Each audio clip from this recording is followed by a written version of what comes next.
Greetings, everyone. This is Jeff Wilkerson, Professor of Physics at Luther College, bringing you the next in our series of what to look for in the night sky. We're talking about the week of September 15th this time around. Good fall sky. We've got a good moon week as well. The moon starts about 30% full on the morning of the 16th. It rises about 1 a.m. On that morning, so Monday night, the 15th, into the morning of the 16th. It rises about 1 a.m. and it sits just north of Jupiter. Castor and Pollux, the twin stars up here. So you see Jupiter, the moon, and Pollux will be making a nice little grouping in that morning. By the next morning, it'll be sitting northwest. The moon will be sitting northwest of Venus. Venus is down below this region, coming up later than Jupiter and Castor Pollux. And so by the morning of the 18th, the moon's only about 10% full. A beautiful crescent moon sitting north of bright Venus there, northwest of bright Venus. It's a really good image here. So good morning, check it out. But the next morning on the 19th, if you got clarity on the morning of the 19th too, just a little bit before sunrise, the moon's only 5 or 6% full. And so this is about as thin a crescent moon as we're able to see, and it sits right on top of Venus. So you'll see the moon, a very thin, beautiful crescent moon right on top of Venus. Definitely worth checking out. So the first few mornings of the week, you've got a good chance to see the moon and some planets there.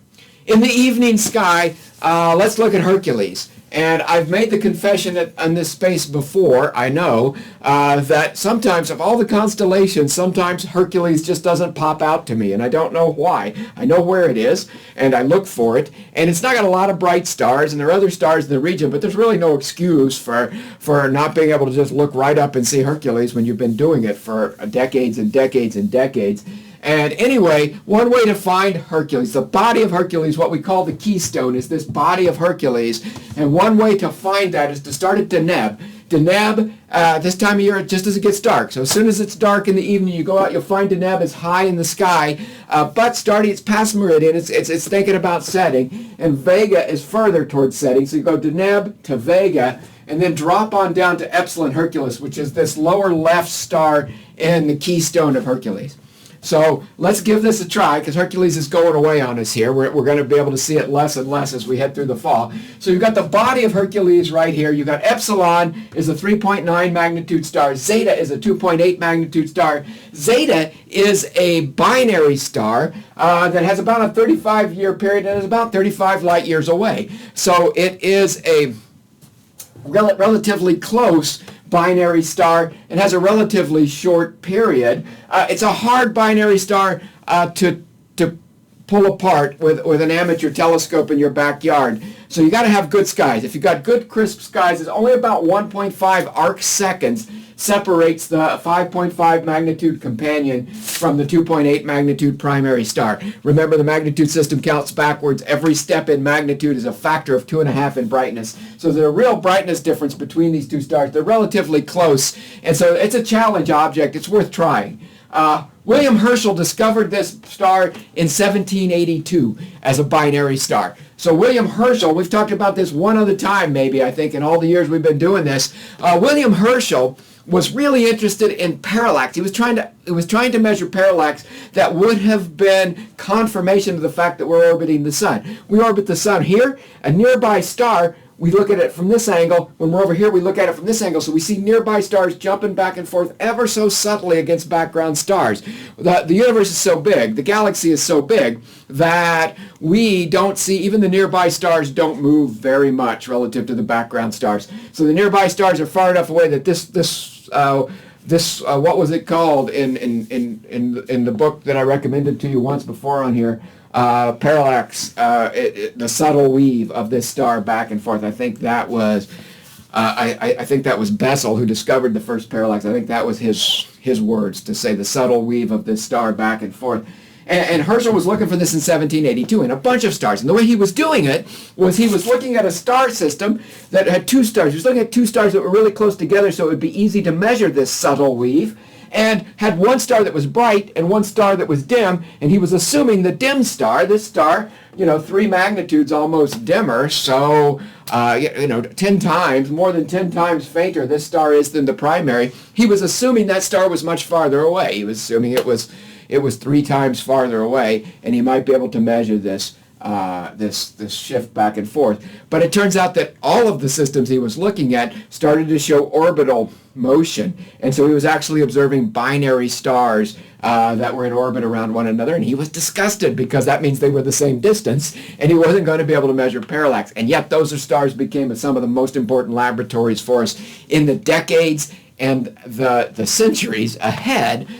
They became important laboratories because we were able to measure the masses of the stars from those orbital periods, and we were able to learn a lot about stellar evolution and what drives how bright stars are and what makes stars from those stars. So this is an important star historically among the many that Herschel observed, but this is a great one to go out and try to find. Eta is the star on this upper corner, 3.5 magnitude and 3.2 magnitude pi on the other side. Between Eta and Zeta, about a quarter of the way down, is M13, probably the best, certainly for northern observers, northern hemisphere observers, the best globular star cluster in the sky. We got another really good globular star cluster that sits about 6.5 degrees. Remember, your fist at arm's length is about 10 degrees. About 6.5 degrees above pi up here is M92, is another really fine globular star cluster. Either one of these you can probably see with binoculars. This one you might be able to see with your naked eye if you've got good, dark, crisp skies.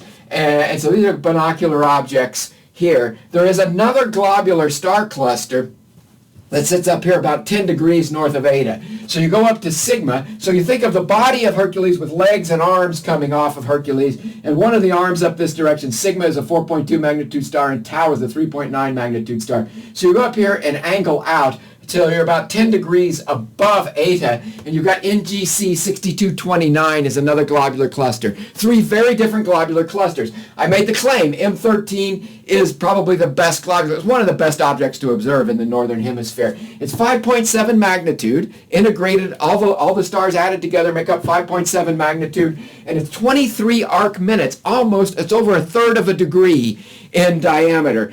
So this an arc, 60 arc minutes in a degree. Your finger at arm's length is about a degree, and so you've got this this really big object and really bright at 5.7. M92 is a fine object, but it's 1/3 the size of M13 at only 8 arc minutes across, and at 6.5 magnitudes, it's about 2 times fainter total integrated light. By the time you get here to NGC 6229, it's 8.7 magnitudes, so it's another 2 magnitudes fainter than M92, and it is only 3.5 arc minutes across. It's half the size of M92, so you've got the biggest, brightest globular cluster in the northern sky, then you've got a fine object in M92, and then you've got a somewhat of a challenge object, but not a ridiculously challenging object, but go take a picture of it if that's what you're doing. This is a good object to take a picture of this week. It's NGC 6229. Now we'll have one other challenge object for you this week as we have these good dark skies, and that is right next to M13, half a degree northeast of M13 is a galaxy. Last week we claimed you don't always see globular clusters and galaxies mingling unless you're looking. If you're looking right through the plane of the galaxy, you can't see external galaxies, and that's where most of the globulars are. But if you look up out of the plane a little bit like this, you can see both. And we said, well, it was a special case last week, but here we have another special case. In this region, you can do a little bit of both here as well. M13 has a galaxy sitting right next to it, NGC 6207. I'm going to say you need at least an 8-inch telescope to see this object, probably. If you've got a 10 or a 12-inch telescope, go out and take a look for it. If you've got an 8-inch telescope and you're taking pictures, photographs, you ought to be able to see this in photographs. You probably want a medium power eyepiece for this. I normally recommend a low power eyepiece to be able to find the object and gather as much light, condense as much light as you can so it looks brighter against the background. But this is small. This is a small object. It's small even compared to NGC 6229. And so you want to have a little bit of magnification so you can actually see that it's not just a star, you can actually see it against the background there as something. So for me, with my Schmidt-Cassegrain telescopes, that'd be the 26 millimeter eyepiece that often comes with them. That's a fine eyepiece to use for something like this. So you got medium power to go out and do that. In the morning sky, you've got a waning moon that's beautiful with Venus and Jupiter and some stars in the morning sky. In the evening sky, use Deneb to Vega to Epsilon Herculis to identify the stars in the keystone of Hercules, and then you've got a fun array of objects to look for. Look for a galaxy that we've pointed out here. There are others in the region that are faint and hard to find, and we've got a few globular star clusters that should be fun, as well as one good binary star. So that's our week ahead. We hope you have a great week and you have clear skies, everybody, and as always, thanks for watching.